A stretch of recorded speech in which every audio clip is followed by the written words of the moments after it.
बहुत फरसूदा लगते हैं मुझे अब प्यार के किस्से।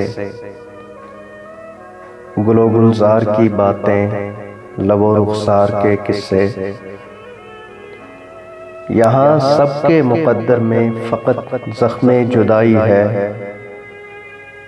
सभी झूठे फसाने हैं विसाले यार के किस्से।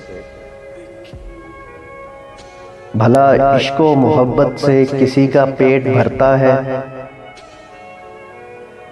सुनो तुमको सुनाता हूँ मैं कारोबार के किस्से। मेरे अहबाब कहते हैं यही एक ऐब है मुझ में,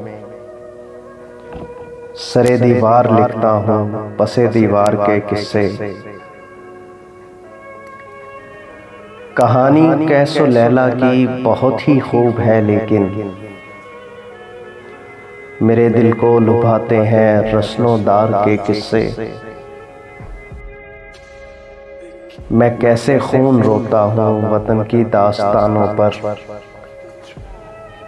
कभी तुम भी तो सुन जाओ मेरे आज़ार के किस्से। शोएब अक्सर मैं लोगों से इसी कारण नहीं मिलता,